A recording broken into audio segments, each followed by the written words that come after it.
Welcome to this episode of Chatting with Stacks. I'm your host, Bill Stacks, and today I got George Bishop. In 65. If you Google search the Hells Angels Life magazine rides with the Hells Angels in 1965, you'll see all these pictures that have no names. But our father, our family were real Hells Angels.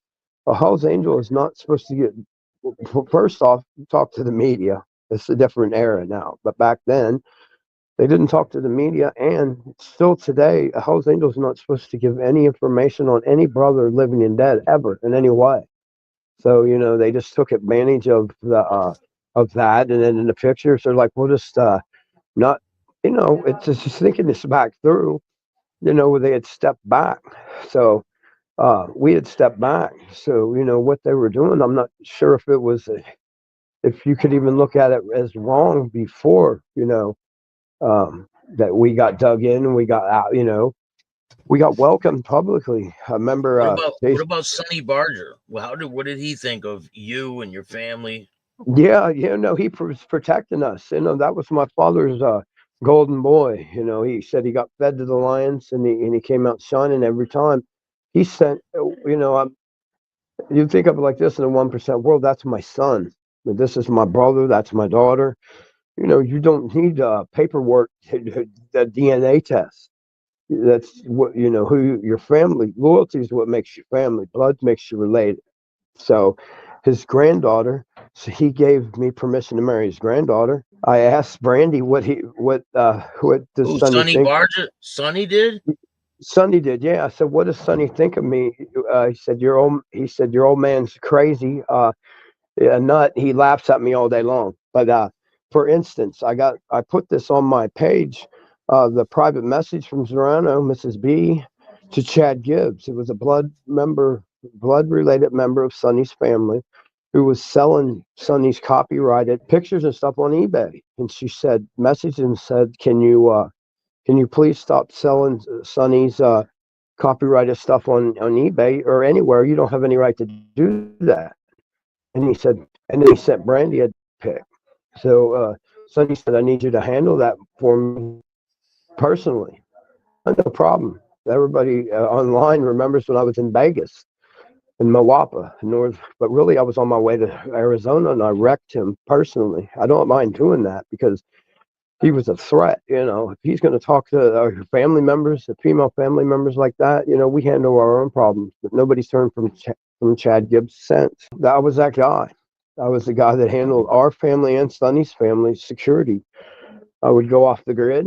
I'm already under a lot of investigation. I don't care. The main thing is about getting my father recognized and our family recognized by the club. But a lot of these people are so fake. They say, there's a $30,000 price on this person's head and this and that.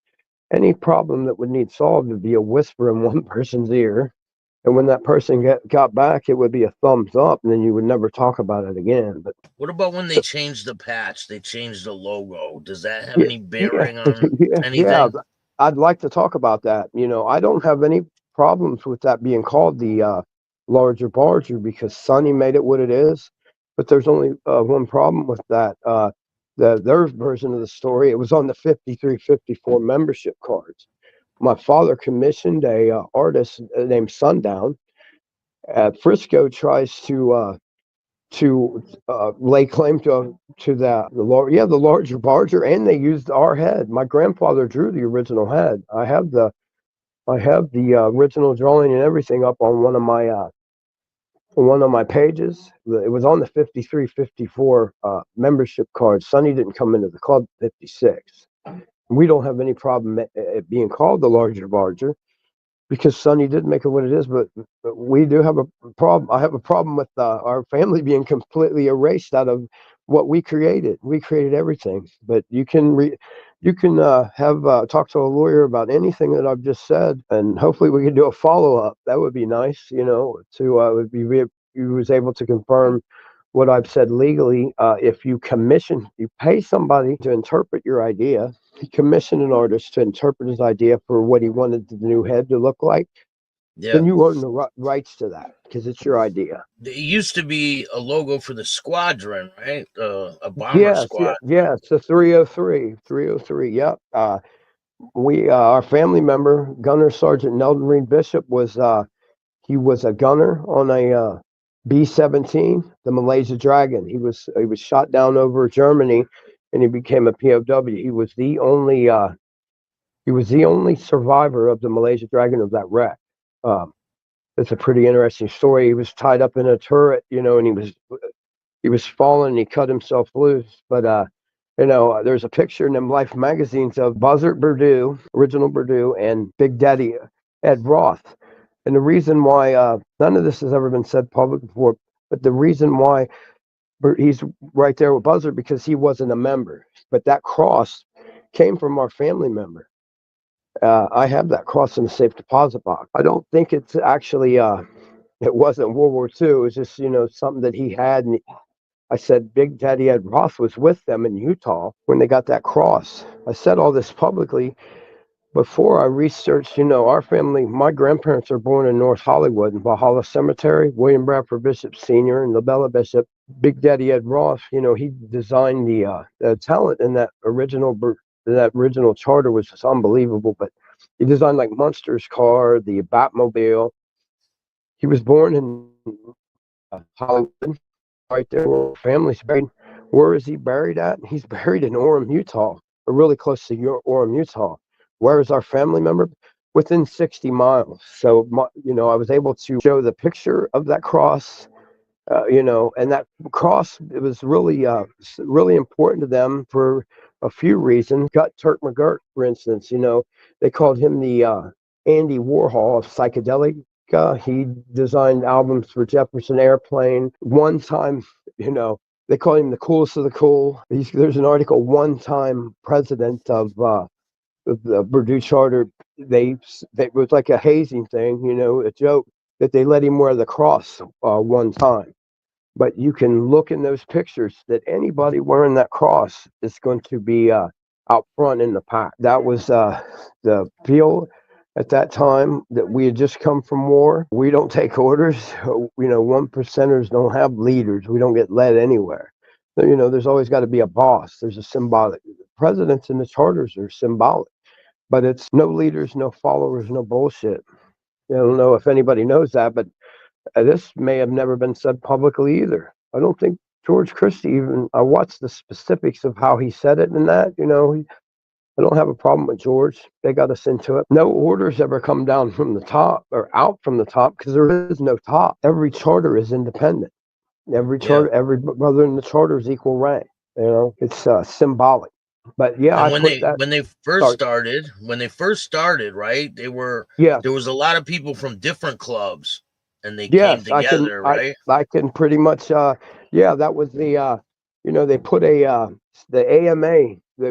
In the 40s, a lot of people were still on radio. There was no paper document, but it was because of Hollister, and then Riverside was even worse. It was called the Gypsy Tour. They would go from place to place, and they would. I think they had races, maybe flat track races, or flat dirt races. They put out a statement that 1% or 99% of the people you meet on a motorcycle are good, upstanding people. 1% aren't. 1% are rogues and criminals and people who live outside of the law, and do things their own way. And my pops like that. The concept of them traveling from town to town and all that. Let me take the amalgamation that happened in '53. Let me think. It would have been the Top Hatters, the Market Street Command. I'm talking about the clubs that amalgamated to become the Hells Angels. The pissed off bastards, right? Yeah, it was the Pissed Off Bastards of Bloomington, the Market Street Commandos. It was Hellbound. Yeah. Yeah, they went. That's really good that you know that. And hardly any. That would have been the Miles Brothers. That they went to Sacramento and they tried to start a charter up there. It didn't last that long, but it was Pissed Off Bastards of Bloomington, Market Street Commandos, Top Hatters, Yellow Jackets, Hellbound, and maybe one other. But the club had existed since '48, and I don't know if you know this or not, but Purdue, what they call the mother charter, is really the third location. The first location for the club was a squat in Fontana, and another thing I got attacked on was the location of the 65 Life magazine pictures. But the club was at the Gray Ranch in Altaloma until 67. So the Altaloma would have been another reason why we would control the trademarks because of who it goes back to. If you go back to 48, there's only one name. It was us. But yeah, it was in Altaloma until 67. And I was trying to say the Life magazine pictures were at the ranch. We were at the ranch in 65, and I got attacked and they said, I know that location because I go to, it's right by the hospital or whatever. But you look, there was no marker. It was just the back porch. There was no geographical marker like a landmark where you could have determined that would have been there. It's a statue, or it's a building. It was just, we're just getting attacked with nonsense. But yeah, they wouldn't have been in and moved to Purdue, moved back to Altaloma to the ranch, which they had been at, where the amalgamation was in 53, and then moved to back or 68. But 65 Life magazine pictures were at the ranch in Altaloma.